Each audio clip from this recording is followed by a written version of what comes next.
Hello, welcome back. This is AI Espresso, but this episode is about AI, so let's name it AI Espresso. Yeah, we can do it. Yes, and I have a special guest today, Michał. As usually, I used to interview some guests. At the same time, I would love to discuss the biggest passion of my IT heart, which is AI. All right. That's why I invited a colleague from Microsoft to interview me and also to share what he's doing. But Michał, over to you to introduce yourself. Thank you, Estera. Hello, everyone. My name is Michał, based out of Warsaw, Poland. I'm working in the local SAP of Microsoft, and I'm a solution engineer. So yeah, I do a lot of things around AI and the cloud. Happy to be in here. Let's kick it off. Today we will talk about, during this first episode, because we plan to have a series of a few ones. So we will talk about agents. Of course. The biggest hot topic is AI agents. Yes, I think it's an even bigger buzz, well, if you don't mind, than cloud, and AI altogether these days, because everybody are talking about that. That's one. And it seems like everybody are building them, right? No matter if they are technical people or non-technical people, everybody are doing something with it. Do you have the same experience, or I'm alone? The same. And the reality is because of ChatGPT, Claude, and other tools that are simplifying how to build an easy agent, for example, which is just doing the language translation, right, or doing some processing of the documents, of doing some exercises for us. It's easier for users to jump in and start using that.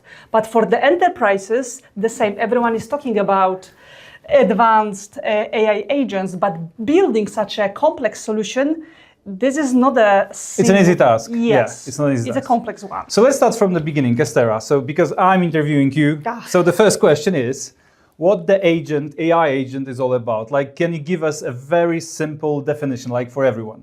I would open Wikipedia and check it. At the same time, here we'll pass. What's the official definition? Explanation. Okay. In my simple words, AI agent is still kind of a software which under the hood has some AI model. In the past, we used to say that this AI model can be a normal one, meaning that doing classification, regression, and so on. But because of LLMs, I would say that AI agent is more like a software that has, in majority of the cases, some LLM embedded, and which is trained or at least objected to do a specific task for us. But the task can be, there can be a lot of tasks. Right. So not one, right? Exactly. Not a single one. Okay. So fulfilling some function. I would add just one attribute to that is like the autonomy of it, meaning like that's one of the attributes people are saying. Of course, you don't have to have it in your product that the agent is able to make some calls, some decisions how to solve that task, potentially at least. Okay. But let's discuss it from the philosophical side, meaning that is there really an autonomy, meaning that we trained or we have chosen some model, and the model, it means that it was trained on some data. So at least there are also the techniques to make sure that the model is, behaving within the ranges. So I'm wondering, where is this freedom for AI? Right. At the end of the day, it's a matter of not doing all the things in sequential order. It's like choosing the order for the task you have, maybe. So that's the thing. Let's talk about value, because I feel like today, you will use LM for everything, and then you will use agent for everything. Yes. So where do you see the value? You are talking with customers pretty often, I guess, as a CTO. So where do you see the value of those agents, and when the customers are seeing the value of those agents? Like, real business value, that's what I'm looking for. I would say solving complex solutions where the data that is incoming is not the most structured one, and the AI agent can handle it, and the AI agent can do the interpretation, classification, getting the context out of it, not always dealing with only text, but also working on the tabular data.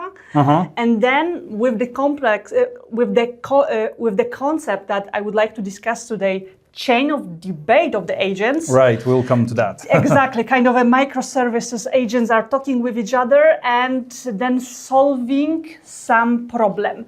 And the biggest value for business is accuracy. Okay. the proper architecture, Okay. kind of a mesh microservices-based architecture, we are getting confidence that the accuracy is within the ranges that we are defining. Okay. And because we are getting and having a few agents, they have some of the freedom to interpret the situation and then act. Right. So it's not if else, it's Right. rather within the ranges, within the situations. Another one then, because I don't believe you are building any solutions for the customers, you are building them for the enterprises, right? So I guess you have a stack, you have tools which you probably are using to build those, and those tools are not only about LLMs, it's not only about the code, but you probably have to think about the evaluation, you have to think about security, compliance, you name it. Like there are lots of things around the agents which you have to cover for. Do you have any platforms which you are guys using like on a daily basis to build some of those? Yes. All right. AI Foundry. All right. Azure AI Foundry. Okay, tell me more. Tell me more. Yeah, and I'm recalling to one of the workshops you led a few weeks ago in Katowice during Cloudina event, Right. which was about AI agents. This is like building enterprise-ready AI agent is a complex topic. Okay. We have to host the solution somewhere. This is not a web application. Yeah. This is not the app service application that we can deploy. It's a complex one, right? It's a complex one. Lots of pieces. Yep. Exactly. And starting building kind of a mesh of agents on Kubernetes, it is an option, but why to reinvent the wheel Right. if there is a solution that is already built for that, and the solution is AI Foundry. Again, usually in the past, I've always been using Azure Machine Learning, Right. Databricks, and of course, Microsoft Fabric, data agents as well. Right. At the same time, when I need a specialized agent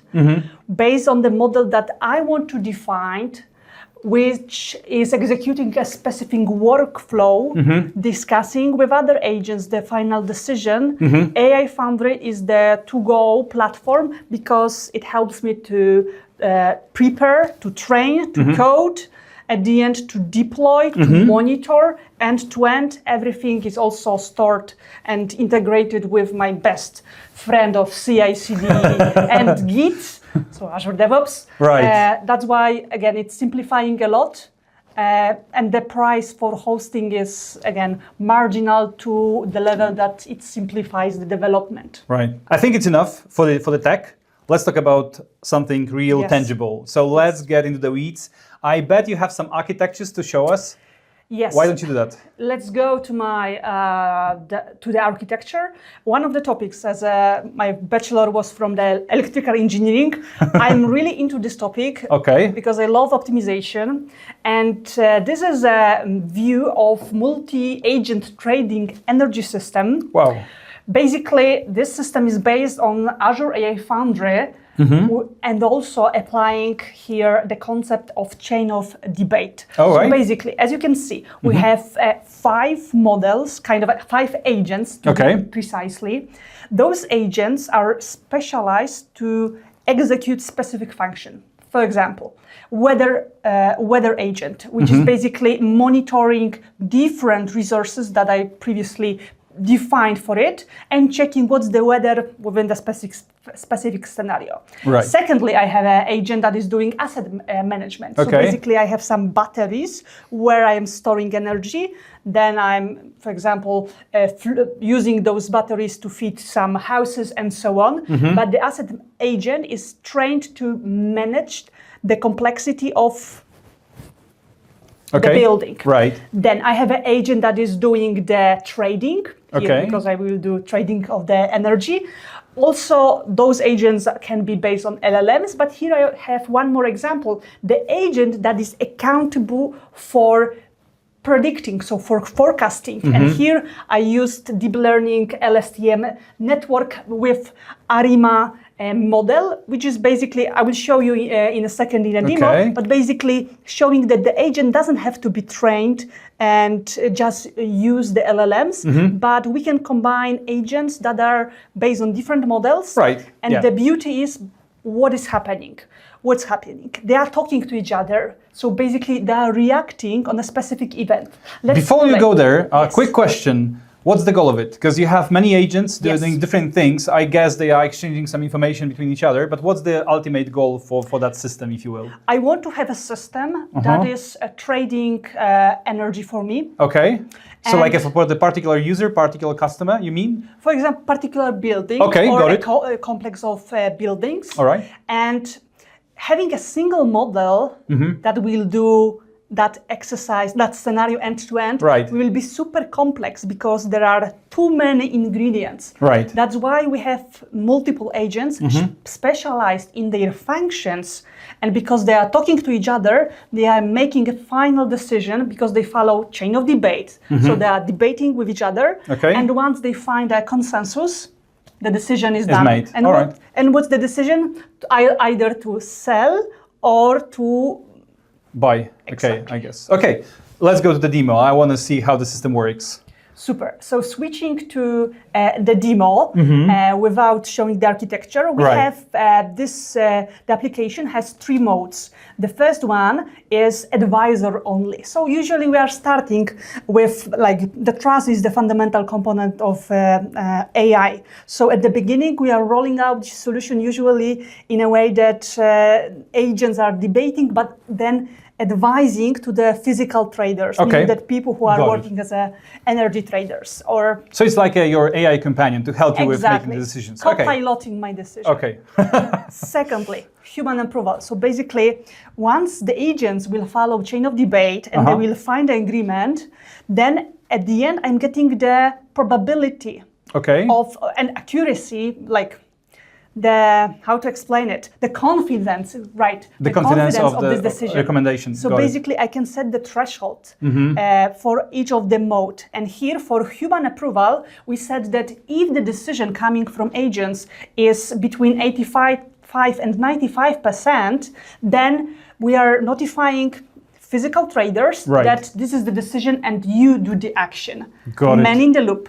Got it. The last mode is automated. So if the confidence of what is coming on the energy market is quite high, hard to say, it's Right. more than 95%. Something you believe it's okay to automate. Okay, Exactly. I get it. And then no human in the loop, automatic action done. So basically, here we have a system that is showing what's the weather, currency rates.